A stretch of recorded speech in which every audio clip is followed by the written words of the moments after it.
6 months had passed since the Battle of Kepler Station. The galaxy was a different place now. The news of humanity's incredible technology had spread to every corner of known space. Some species were afraid, others were amazed, but all of them were curious. Captain Yoon Dae sat in his office on Council Station, reading reports from across the galaxy. The changes were remarkable. 17 different conflicts had ended peacefully when the warring sides learned that humans might intervene. 3 aggressive species had voluntarily entered rehabilitation programs, and the Vorthak were the biggest surprise of all. A soft chime indicated someone was at his door. "Enter," Captain Yoon Dae called. The door opened, and a figure walked in that would have been impossible to imagine 6 months ago. It was Commander Grakthul, the former Vorthak fleet commander, but he looked very different now. The angry hatred was gone from his yellow eyes. His bony plates had softened and taken on a more natural gray-green color. He moved with calm purpose instead of aggressive swagger. Most surprising of all, he was wearing the blue uniform of a council mediator. "Captain Yoon," Grakthul said in his gravelly voice, "thank you for agreeing to see me." Captain Yoon Dae gestured to a chair. "Please sit down. I must admit, I am curious about your progress." Grakthul settled into the reinforced chair designed for his large frame. "The rehabilitation program has been educational. I have learned much about myself and my people. The reports say you have been very successful, top of your mediation class." "It is strange," Grakthul mused. "We Vorthak always believed that strength came from the ability to dominate others. But I have discovered that true strength comes from understanding others." Captain Yoon Dae smiled. "What changed your mind?" "Dr. Chen from the Human Psychology Department. She spent many hours talking with me. She helped me understand why my people were always angry." "And why was that?" Grakthul's yellow eyes became thoughtful. "Fear. We were afraid that other species would dominate us, so we tried to dominate them first. It was a cycle of fear and violence that went on for thousands of years. And now? Now I see that cooperation is more powerful than domination. When species work together, everyone becomes stronger." Captain Yoon Dae nodded. This was exactly what the human psychologists had predicted. Most aggressive species were driven by fear, not evil. Once the fear was addressed, rehabilitation became possible. "I understand you have been helping with other cases." Grakthul's expression brightened. "Yes, I am working with the Sector 7 pirates. They are very similar to how my people used to be. Angry, afraid, convinced that violence is the only solution. How is that going?" "Better than expected. When they see that a former Vorthak fleet commander has learned peaceful ways, they begin to think that maybe they can change too." A communication signal chimed on Captain Yoon Dae's desk. "Excuse me," he said, pressing the accept button. Ambassador Kim So-ra's face appeared on the screen. She was calling from Earth. "Captain Yoon, I have an update on the galactic situation." "Good. News, I hope?" "Very good news. The Draconian Empire has officially requested human mediation in their border dispute with the Centauri Republic. The Spiral Arm Confederation wants to join the Council's peaceful development program, and the Iron Claw Raiders have surrendered voluntarily." Captain Yoon Dae was amazed. "Voluntarily?" They heard what happened to the Vorthak rehabilitation program. They decided they would rather learn peaceful ways than face a human peace enforcement vessel. Grakthul chuckled, a sound like rocks grinding together. "I do not blame them. The UFS Determination is a very persuasive ship. Speaking of which," Ambassador Kim continued, "Captain Han has asked me to pass along his congratulations on the successful mediation of the Omega Sector conflict." "Please thank Captain Han for us," Captain Yoon Dae replied. "How is the Determination?" "Back. On patrol duty. She is currently helping with the evacuation of Gamma Proxima before their sun goes nova." "Evacuation duty?" Captain Yoon Dae was surprised. "Using a peace enforcement vessel for rescue operations?" "The Determination can move entire populations through dimensional space," Ambassador Kim explained. "It is much faster than conventional evacuation ships. They will have everyone moved to safety in a few days instead of months. After the communication ended, Captain Yunde turned back to Grakthul. What do you think of human technology now that you understand it better? The former Vorthak commander considered the question carefully. It is not the technology that impresses me most. It is the wisdom to use it properly. What do you mean? Humans could have destroyed my entire fleet easily. Instead, they chose to save us. They could rule the galaxy through fear. Instead, they choose to help other species grow and learn. Captain Yunde nodded. This was something that many species were struggling to understand. Humanity possessed the most powerful military technology in the galaxy, but they used it only to prevent conflicts, never to start them. I have been studying human history, Grakthul continued. They fought terrible wars for thousands of years. They nearly destroyed their own world several times. But they learned from their mistakes, and now they are teaching those lessons to the rest of us. Yes, but gently, patiently. They do not force their ways on others. They simply show what is possible when people choose cooperation over conflict. Another chime sounded. This time it was High Commander Veltar requesting a meeting. Captain Yunde granted permission, and the tall Zephyrian entered the office. Captain Yun, Commander Grakthul, Veltar said, nodding to both of them. I bring interesting news from the Outer Rim. What kind of news? Captain Yunde asked. The Savage Stars Rebellion has ended, not through military defeat but through negotiation. It seems they heard about the human rehabilitation programs and decided to try peaceful solutions instead. Grakthul smiled, showing teeth like broken stone. Word is spreading. Other species are learning that violence is not the only option. Indeed, Veltar agreed. But I have also heard concerning reports. Some species are becoming afraid of human power. They worry that humans might decide to rule the galaxy. Captain Yunde frowned. That is a valid concern. How do we address it? By continuing to demonstrate that power without wisdom is meaningless, Grakthul said. Humans have both power and wisdom. That is what makes them truly strong. Veltar looked skeptical. But how long will they maintain this attitude? History shows that powerful species eventually become corrupt. Humans are different, Grakthul insisted. They have already been through their dark period. They have seen what corruption and violence lead to. They will not make those mistakes again. How can you be so certain? Because I have spoken with many humans during my rehabilitation. They carry the memory of their past mistakes like a wound that never fully heals. It reminds them constantly to choose better paths. Captain Yunde's communication system chimed again. This time it was an emergency signal from the outer colonies. Captain Yun, came an urgent voice. We have a situation in the Perseus Arm. The Void Hunters have emerged from dark space with a massive fleet. They are attacking everything in their path. Captain Yunde felt his stomach drop. The Void Hunters were legendary, an ancient species that appeared every few centuries to destroy everything they found. They had never been defeated. How many ships, he asked. Over 2,000. Each one is larger than a Vorthak dreadnought. They use some kind of reality disruption weapon that makes matter simply cease to exist. Veltar's four arms began gesturing frantically. This is catastrophic. The Void Hunters have never been stopped. We need to evacuate the colonies immediately, Captain Yunde said, reaching for his emergency communication controls. But Grakthul was smiling. Captain, may I suggest we contact the Human Federation? One ship against 2,000 Void Hunters? Veltar protested. Even human technology has limits. Does it? Grakthul asked calmly.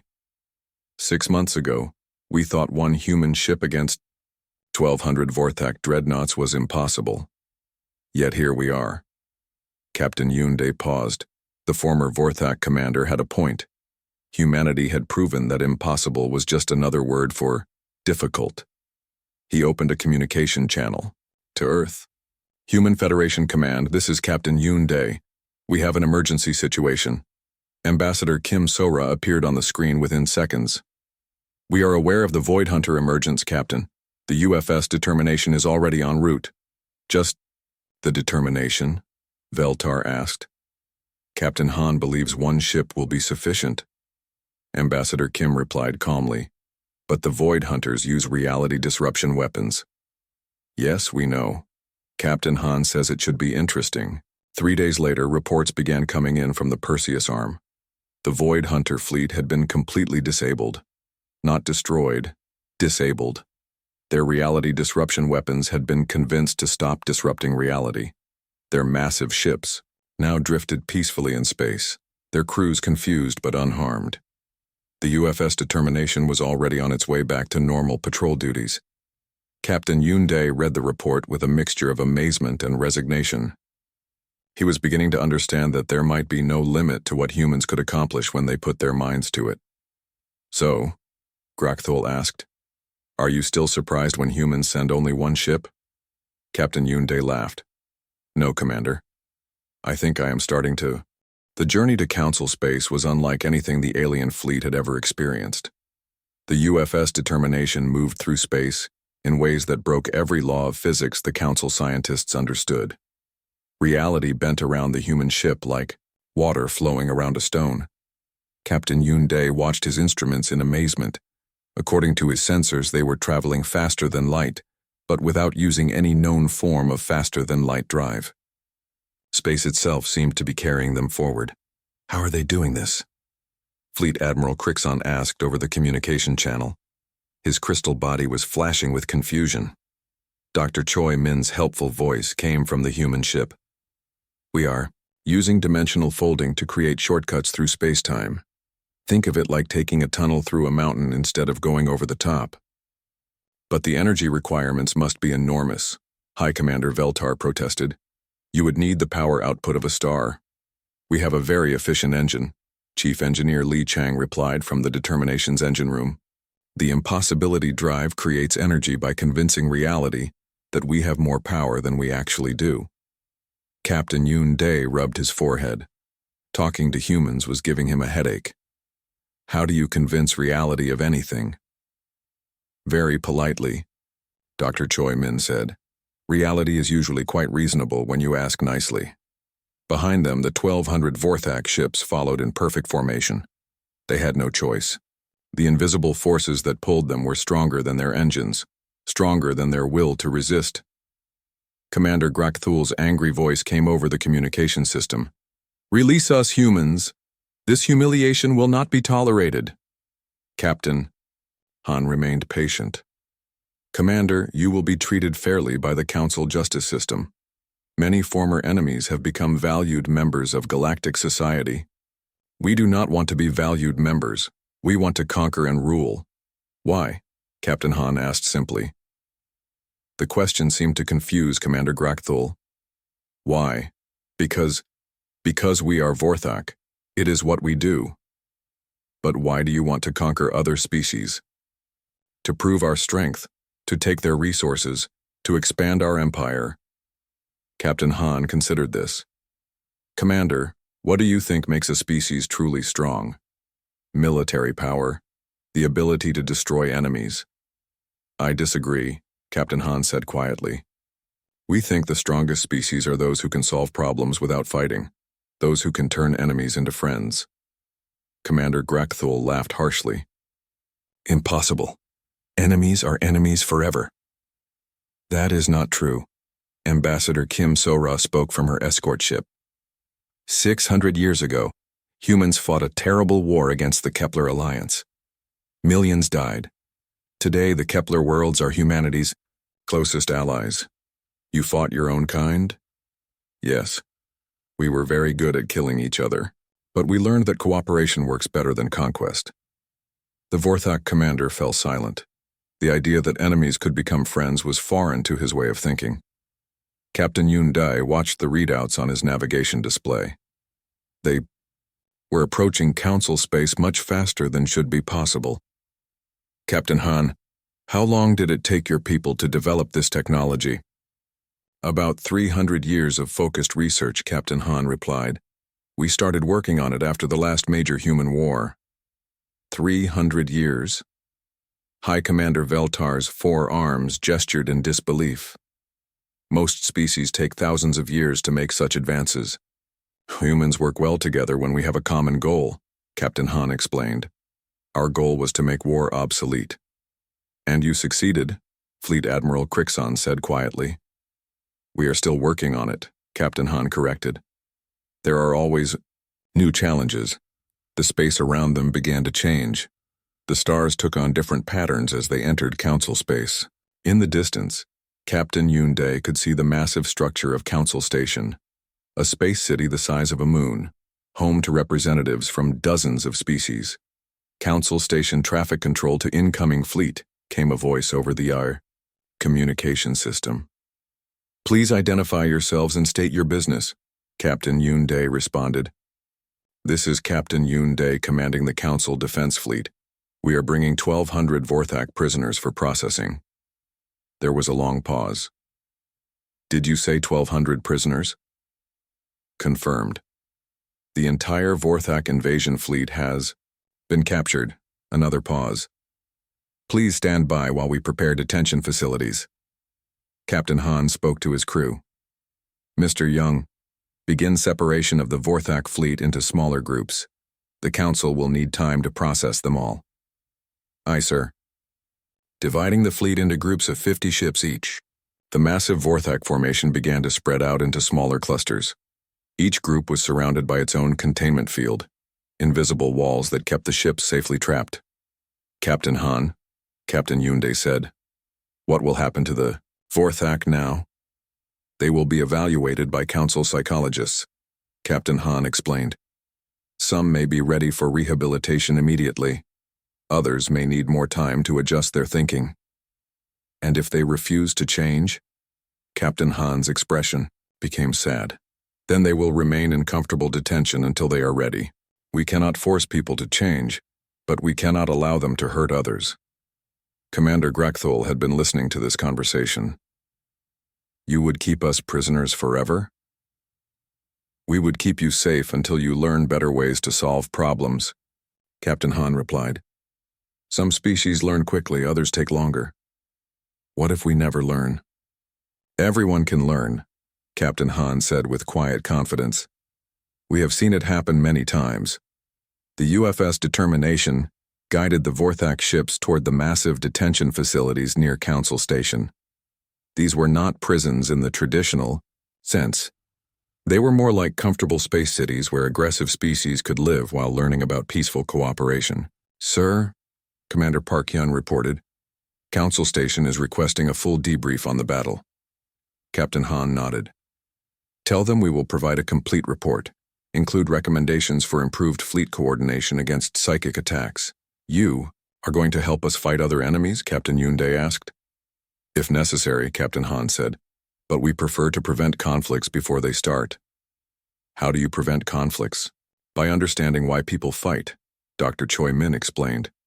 Most wars happen because of misunderstandings or unmet needs. If you can solve the underlying problems, fighting becomes unnecessary. The first group of Vorthak ships was now docking, with the detention facilities. Captain Yoon-dae watched as the massive biomechanical vessels were guided into secure bays by invisible forces. The Vorthak ships are very advanced, Fleet Admiral Crixon observed. Their biomechanical technology could be valuable to the Council. The Vorthak are welcome to share their knowledge, Captain Han said, in exchange for learning about peaceful cooperation. Commander Grakthul's voice was bitter. You want to steal our technology. We want to learn from each other, Captain Han corrected. Knowledge shared is knowledge multiplied. The Vorthak do not share. We take. That is why you are in detention, Captain Han said patiently. Learning to share is part of rehabilitation. The process of transferring 1,200 ships took several hours. The UFS Determination moved with calm efficiency, placing each group of Vorthak vessels exactly where the Council authorities wanted them. Sir, Lieutenant Commander Shin Da-eun reported, all Vorthak ships have been successfully transferred. The Council reports 0 casualties during the operation. Captain Han smiled. Excellent work, everyone. Mission accomplished. Captain Yoon-dae looked at the human ship on his display screen. It looked exactly the same as when he had first seen it. A simple, unremarkable frigate. But now he knew better. "Captain Han," he said, "may I ask you a personal question?" "Of course." "Do you ever get tired of being so much more advanced than the rest of us?" Captain Han was quiet for a moment. "Captain, humans do not think of themselves as advanced. We think of ourselves as experienced. We have made many mistakes over the centuries. We have learned from those mistakes. But surely you must feel superior to species that still fight wars." "No," Captain Han said firmly. "We feel grateful that we learned better ways before it was too late. And we feel responsible for helping other species learn the same lessons." High Commander Veltar spoke thoughtfully. "That is why you only sent one ship. You knew one would be enough." "We sent one ship because we hoped one would be enough," Captain Han corrected. "If it had not been enough, we would have sent more." "How many more?" Fleet Admiral Crixon asked. Ambassador Kim Sora answered from her escort ship. "As many as necessary to protect innocent people. That is what the Human Federation exists to do." The alien fleet began its journey home. Their mission was complete. The Vorthak threat had been eliminated without a single death. The Council worlds were safe, but Captain Yoon Dae knew that everything had changed. The galaxy now knew that humanity possessed technology and capabilities far beyond anything they had imagined.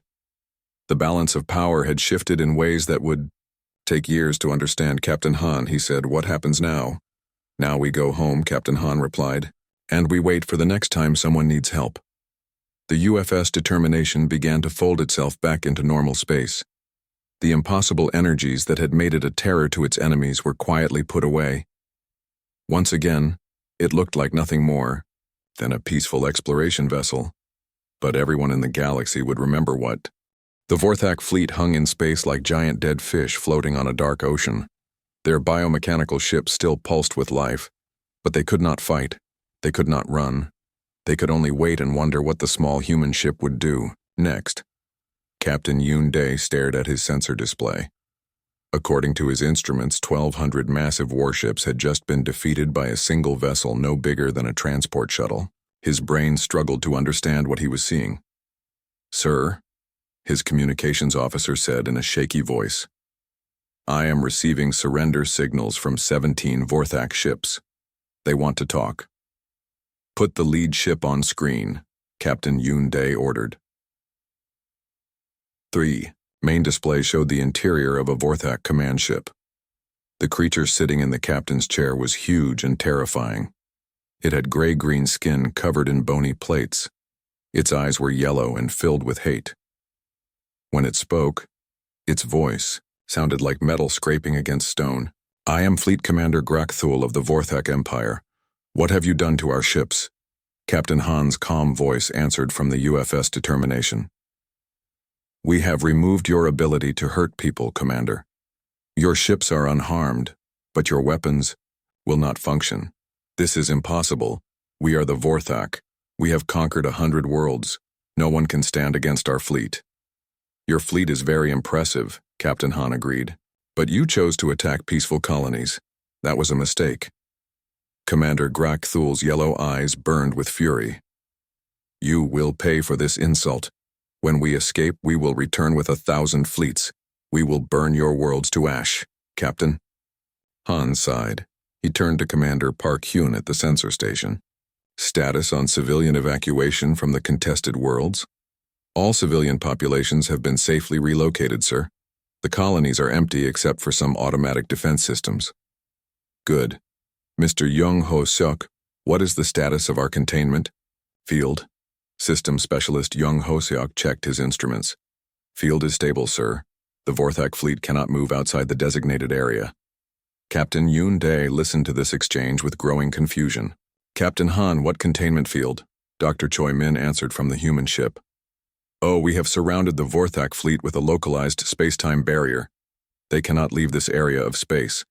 Think of it as a very large invisible cage. Fleet." Admiral Crixon's crystal body flashed with amazement. "You can control space and time?"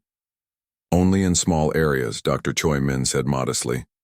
"We find it helps when dealing with aggressive species." Commander Grakthul roared with anger. "Release us immediately. The Vorthak Empire demands freedom." I, I'm afraid that is not possible, Captain Han replied. You have committed crimes against the Galactic Council. You will be taken to Council space for trial. We will never surrender. We will fight to the death. Captain Han looked at his tactical officer.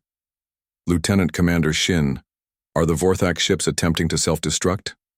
Yes, sir. But their destruction systems are not responding. We disabled those along with their weapons. This was too much for Commander Grakthul. What are you? What kind of ship can do these things? We are a peace enforcement vessel, Captain Han explained patiently. We are designed to stop conflicts, with minimal loss of life. High Commander Veltar spoke over the fleet communication channel. Captain Han, how did you build such a ship? This technology is far beyond anything we have seen. Captain Han thought about this question. Commander, humans have been fighting wars for thousands of years. We got very tired of seeing people die, so we decided to build ships that could end fights without killing anyone. But the science involved? Fleet Admiral Crixon's voice trailed off. You would need to understand the fundamental laws of reality itself. Chief Engineer Li Chang's voice came from the Determination's engine room.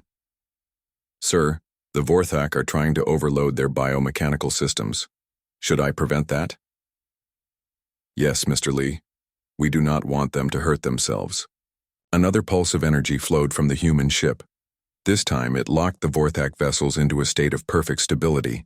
Their biomechanical systems could not overload or malfunction. The ships were trapped in a condition of enforced safety. Commander Grakthul watched helplessly as his ship's systems became completely unresponsive.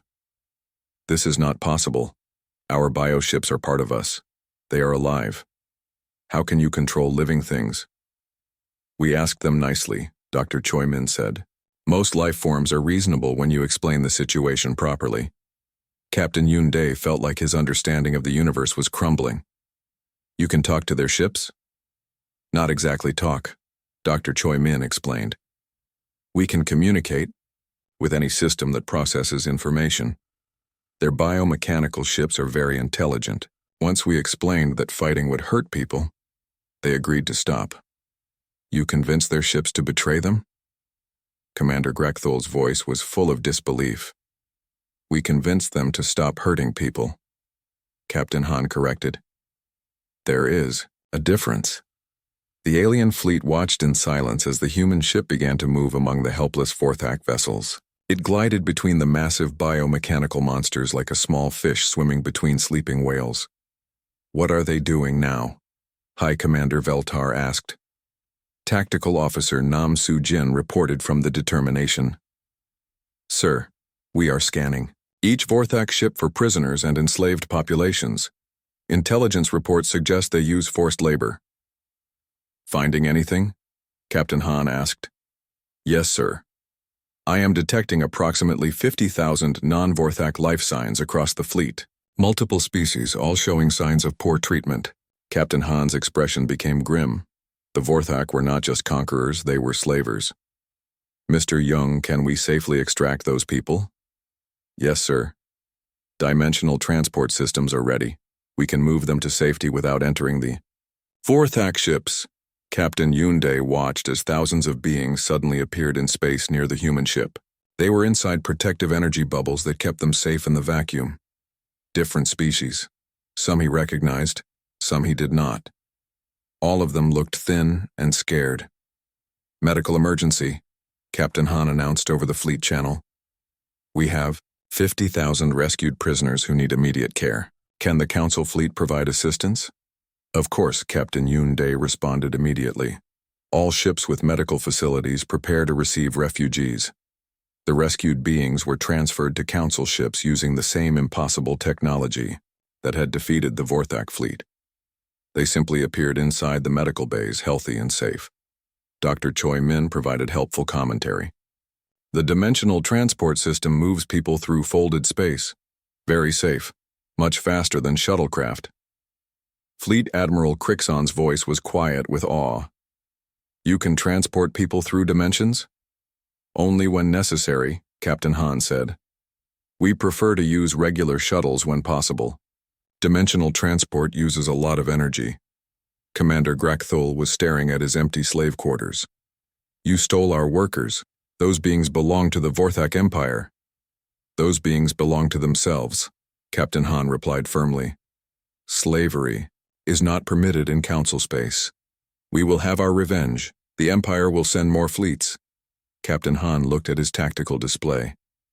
The Vorthak fleet was completely helpless, surrounded by alien Council ships. Their weapons were disabled, their movement was restricted, and their slaves had been freed.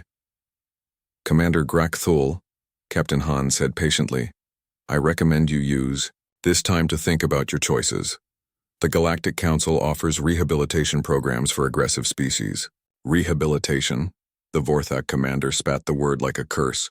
We are warriors. We do not need rehabilitation. Everyone can change, Captain Han said. We have seen it happen many times. High Commander Veltar spoke privately to Captain Yunde. How are we going to transport 1,200 Vorthak ships to Council space? It will take months. Captain Han heard this over the open channel. Actually, we can help with that. Mr. Young, prepare the ships for dimensional towing. Aye, sir.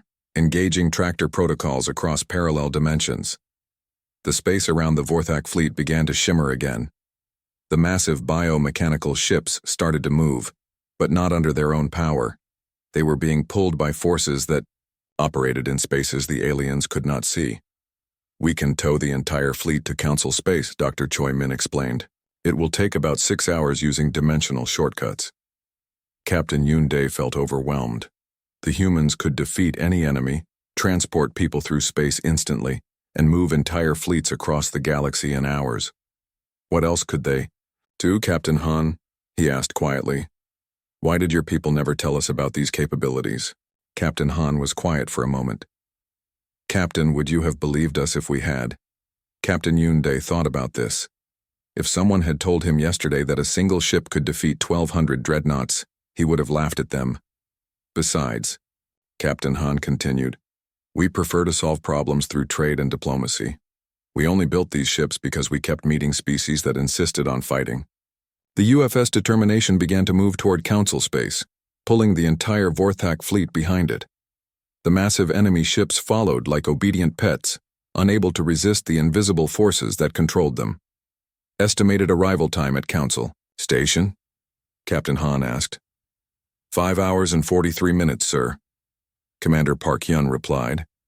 Captain Yunde looked at his own navigation display. By conventional travel, the space around the UFS Determination began to change in ways that hurt to look at. Captain Yunde rubbed his eyes, but the strange effect did not go away. The human ship seemed to be bending reality around itself. Sensor report, Captain Yunde called to his crew. Sir, I am getting impossible readings from the human vessel. My instruments say the ship is there, but also not there. It is like the ship exists in several places at once. Science Officer Dr. Choi Min spoke from her station on the Determination's bridge. Captain, the Vorthak psychic field is having no effect on our systems. Our mental shielding is holding perfectly. Captain Han nodded. He had expected this. Human minds worked differently from other species. What the aliens called psychic attacks, humans experienced as mild headaches at worst. Sir, Commander Park Hyun reported, the enemy fleet is spreading into attack formation. They are charging their main weapons. Through the viewports, everyone could see the Vorthak fleet preparing for battle. Their biomechanical ships pulsed with angry red light. Weapon ports opened along their hulls like infected wounds. The sight was enough to make veteran soldiers feel afraid, but it was having an even worse effect on the alien fleet. Ships that had been in perfect formation were now drifting apart. Some Zephyrian vessels were turning away from the enemy. Crystal hegemony dreadnoughts were powering down their weapons. Fleet Admiral Crixon to all ships, came an urgent voice over the communication system. Our crews are experiencing severe mental distress. Some ships are unable to maintain formation. High Commander Veltar's voice was tight with strain. Zephyrian fleet reporting 30% combat effectiveness. The mind weapons are stronger than expected. Captain Yunde felt a cold fear in his stomach. The battle had not even started, and half his fleet was already disabled. Medical teams to all ships, he ordered. Help crews who are affected by the psychic attacks. But medical teams could not fix this kind of problem. The Vorthak mind weapons reached into the deepest parts of alien brains and turned on the fear centers. Brave soldiers became terrified children. Skilled pilots forgot how to fly. The human ship continued forward, unaffected. Captain Han, Captain Yunde called desperately. Can your ship help our crews? Do you have any defense against the mind weapons? I am sorry, Captain. Our technology is not compatible with your species, but we can handle the Vorthak fleet ourselves. Fleet Admiral Crixon's crystal body was flashing with angry light. Handle them yourself? You are one ship against 1,200 dreadnoughts. Yes, Captain Han said simply. That should be enough. Lieutenant Commander Shin Da-un looked up from her weapons console. Captain, I have targeting solutions on the entire enemy fleet. All systems are ready to engage. Thank you, Lieutenant. Mr. Jung Ho Seok, bring us to full operational status. Systems Specialist Jung Ho Seok placed his hand on a control panel that seemed to be made of smooth black glass. Initiating dimensional phase shift, bringing reality anchors online. What happened next changed everything the aliens thought they knew about physics. The UFS determination did not grow larger. It did not unfold or transform. Instead, the space around it began to exist in multiple dimensions at the same time. The ship that the aliens could see was only a small part of something much bigger. By the ancestors, whispered High Commander Veltar. What is that thing? The human ship was no longer just a ship. It had become something that existed in 17 different layers of reality. Most of its mass was hidden in dimensions that alien sensors could not detect. What looked like a small frigate was actually a massive structure spread across parallel universes. Tactical Officer Nam Soo-jin announced calmly, Sir, dimensional spread is complete. We are now operating at 0.3% visible mass. All weapon systems are deployed across dimensional barriers 6 through 22. Captain Yoon Dae stared at his sensor readings. His instruments were going crazy, showing readings that made no sense. What are we looking at? Dr. Choi Min's voice came over the communication channel from the human ship. Oh, that is just our standard dimensional deployment. Most of our ship exists in spaces your sensors cannot see. We find it makes us harder to hit. The Vorthak fleet had noticed something was wrong. Their biomechanical ships were pulsing faster, like angry hearts. They began firing their weapons at the human vessel.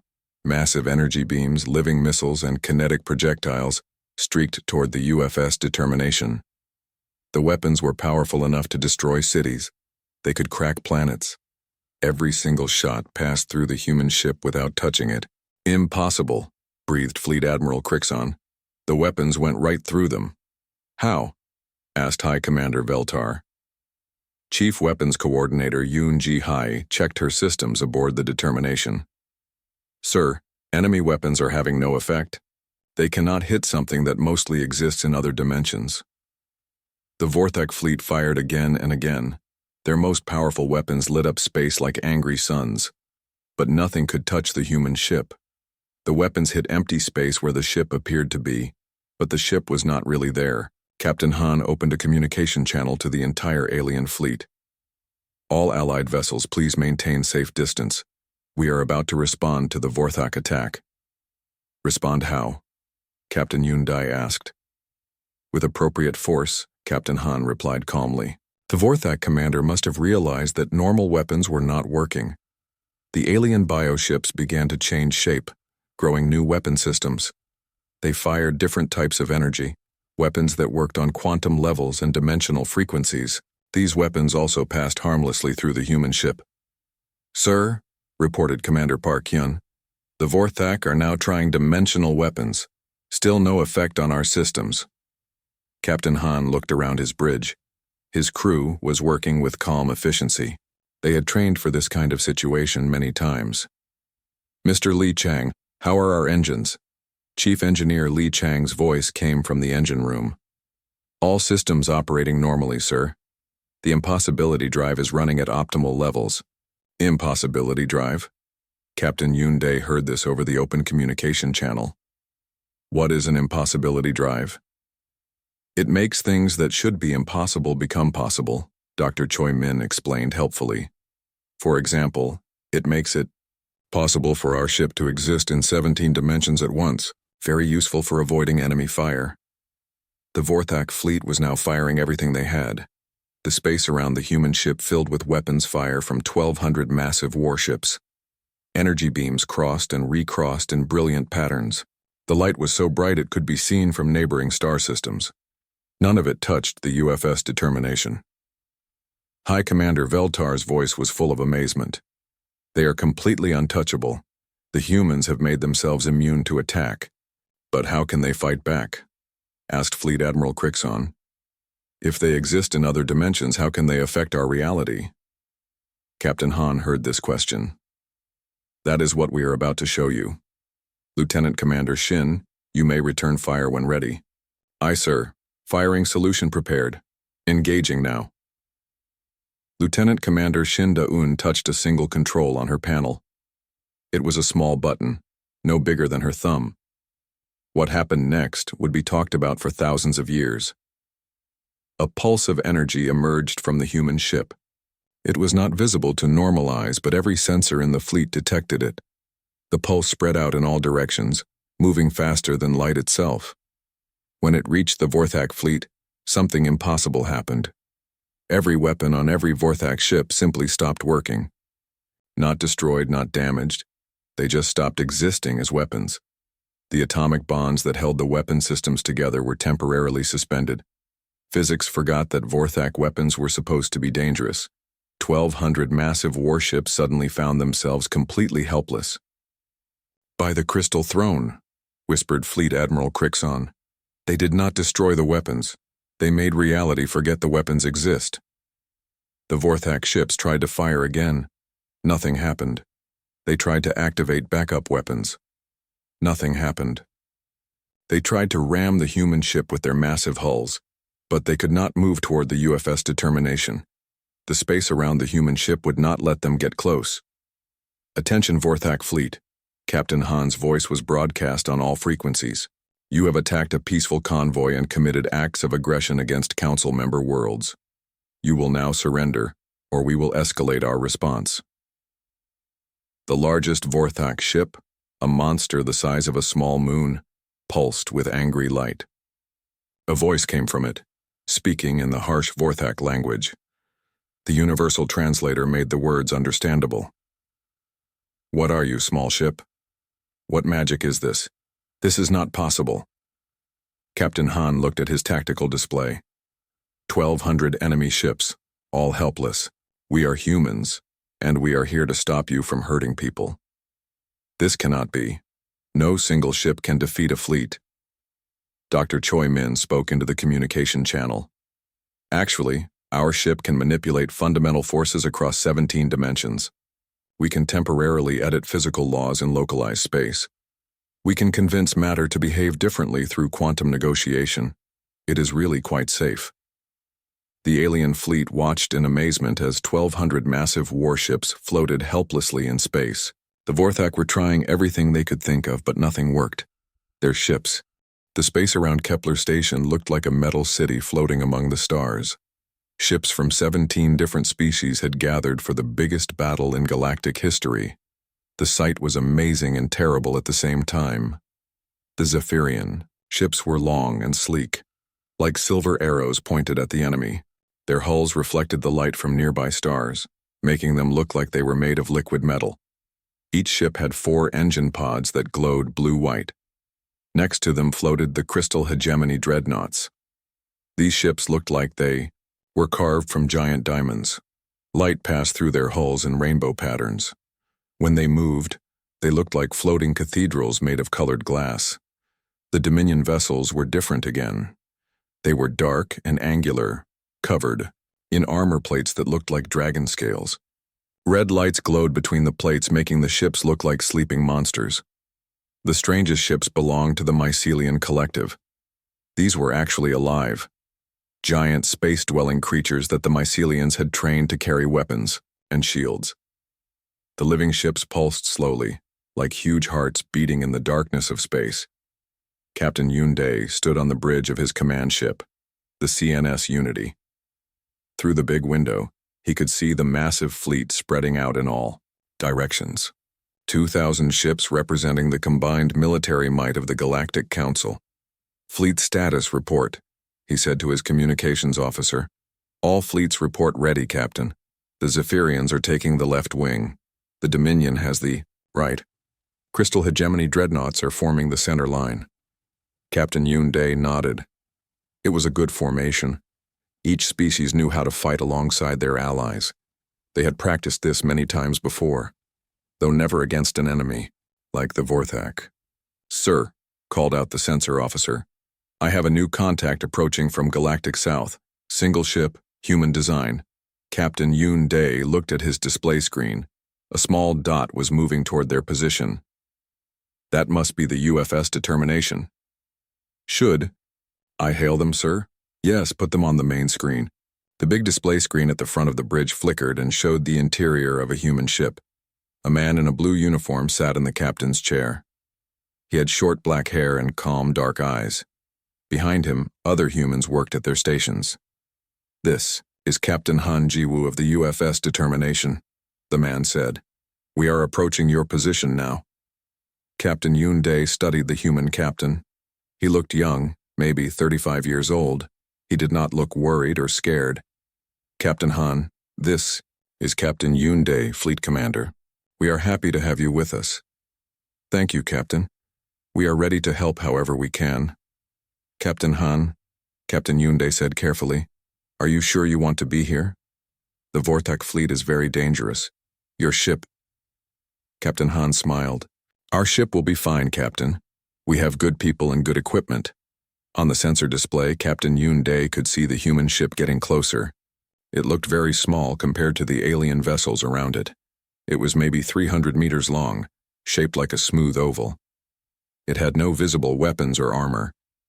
High Commander Veltar's voice came over the fleet communication system. Human ship, this is High Commander Veltar. We have reviewed your vessel specifications. Your ship appears to be a light frigate. Captain Han's voice was calm and polite. That is correct, Commander. Captain Han, Fleet Admiral Crixon joined the conversation. Perhaps you should stay behind our main battle line. Your ship is not designed for heavy combat. We appreciate your concern, Admiral, but we would like to take point position. There was silence on the communication channel. Captain Yoon Dae could see other ship captains talking rapidly to their crews. The idea of a small human frigate leading the attack seemed impossible. Captain Han, High Commander Veltar said slowly, did you say you want to lead the attack? Yes, Commander. We find it works better that way. Captain Yoon Dae looked at his tactical officer. Show me the human ship on close-up sensors. The display screen changed to show the UFS determination in detail. It looked even smaller next to the huge alien warships. The hull was smooth gray metal with no obvious weapon ports. There were some small sensor arrays and what looked like engine vents, but nothing that suggested serious fighting capability. Human ship, Fleet Admiral Crixon said. Your vessel appears to have no visible weapons. Our weapons are not visible to standard sensors, Captain Han replied. But they are there. Commander Park Hyun, sitting at the sensor station on the Determinations Bridge, turned to Captain Han. Sir, I am reading massive gravitational distortions ahead. The Vorthak fleet is coming. Captain Han nodded. How many ships, Commander? More than intelligence reported, sir. I count 1,200 vessels, not 800. Captain Yoon Dae felt his stomach drop. 1,200 Vorthak dreadnoughts. Each one was 3 times the size of his largest ship. The Council fleet was now outnumbered and outgunned. All ships, Captain Yoon Dae announced over the fleet channel. Enemy contact confirmed. 1,200 Vorthak dreadnoughts approaching from Sector 7. The alien fleets began to move into defensive positions. The sleek Zephyrian ships spread out in a wide line. The Crystal Hegemony dreadnoughts moved forward to form a wall of living diamond. The Dominion vessels powered up their weapons, red, lights glowing brighter along their hulls. But the human ship kept moving forward, past all the other vessels. Captain Han, Captain Yoon Dae called urgently. You are moving beyond our defensive perimeter. Understood, Captain. We prefer to have room to work. On the long-range sensors, dark shapes began to appear. The Vorthak fleet was huge and terrifying. Their ships looked like they had been grown rather than built. The hulls were organic curves and twisted metal, like someone had mixed living things with machines. Each ship pulsed with a sickly green light. Chief Engineer Li Chang's voice came over the Determination's internal communication system. Captain, all systems are standing by. Engineering reports ready for combat operations. Thank you, Mr. Li. All stations prepare for engagement. Lieutenant Commander Shin Da-un checked her weapons console. Sir, all systems show green. We have good sensor locks on the enemy formation. Captain Han looked around his bridge. His crew was calm and focused. They had done this before, though the alien allies did not know that. Mr. Jung Hoseok, status on primary systems? Systems Specialist Jung Hoseok looked up from his console. All dimensional interfaces are stable, sir. Reality anchors are holding steady. We can go to full deployment whenever you give the word. The Vorthak fleet was getting closer. Through the bridge windows, Captain Yoon Dae could see them now with his own eyes. They looked like a swarm of giant insects made of metal and flesh. The sight made him feel sick and afraid. All ships, he announced. Enemy fleet will be in weapons range in 10 minutes. Prepare for battle. But something strange was happening. As the Vorthak ships got closer, some of the alien vessels began to act strangely. Zephyrian ships started to drift out of formation. Crystal hegemony dreadnoughts began to dim and flicker. What is happening to our ships? Captain Yoon Dae asked, his sensor officer. Sir, I am reading some kind of psychic interference. The Vorthak are using their mental weapons. Our crews are starting to panic. This was what Captain Yoon Dae had been afraid of. The Vorthak mind weapons could make brave soldiers curl up in fear. They could make skilled pilots forget how to fly. Their ships. But the human ship kept moving forward, steady and calm. Captain Han, Captain Yoon Dae called. Are your crew experiencing any mental effects? No interference reported, Captain. My people are feeling fine. How is that possible? Every other species in the galaxy was affected by Vorthak mind weapons. How were the humans immune? The enemy fleet was now close enough to see individual ships. They were even more horrible up close. The biomechanical hulls writhed and pulsed like living things in pain. Weapon ports opened like hungry mouths. All ships, Captain Yoon Dae ordered. Prepare to engage. Focus fire on the lead elements. Captain Yoon? Captain Han's calm voice came over the communication channel. We recommend all Allied vessels maintain a distance of at least 50,000 kilometers from our position. 50,000 kilometers? Why? For your safety, Captain. Fleet Admiral Crixon's angry voice broke into the channel. Safety? Human, you are one small ship. We should be protecting you, not the other way around. Captain Han turned to his weapons. Officer. Lieutenant Commander Shin, do you have targeting solutions? Yes, sir. Clean locks on all enemy vessels. Very good. Mr. Young, you may initiate primary systems. Aye, sir. Beginning initiation sequence now. Captain Yoon Dae watched as something began to happen around the human ship. The space near the HFY's Determination started to shimmer and bend like heat waves rising from hot ground. What are they doing? He whispered. But no one had an answer. The emergency alarms rang through the Galactic Council building on Nexus Prime. The sound was loud and sharp, making everyone stop what they were doing. Captain Yoon Dae ran down the long hallway, his boots making clicking sounds on the metal floor. He carried a datapad in his hand and his face looked very worried. The council chamber was huge. It had seats for representatives from 30 different alien species. Today, most of those seats were full. The beings sitting in them looked scared and angry. Some had fur, some had scales, and some looked like they were made of living crystal. But they all had the same expression on their faces, fear. Captain Yoon Dae reached the center of the chamber. He pressed a button on his datapad, and a big holographic display appeared above his head. The display showed a map of space with red dots moving across it. There were many red dots, and they were spreading fast. Council members, Captain Yoon Dae said in a loud voice. The situation is worse than we thought. The Vorthak Empire has taken 12 worlds in just 2 weeks. They are moving faster than we expected. A tall being with blue skin and 4 arms stood up. This was High Commander Veltar from the Zephyrian Navy. His voice was deep and angry.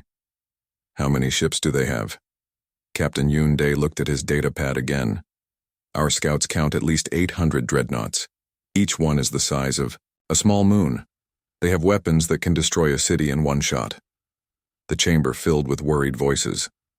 Different species spoke in their own languages, but the universal translator made sure everyone could understand.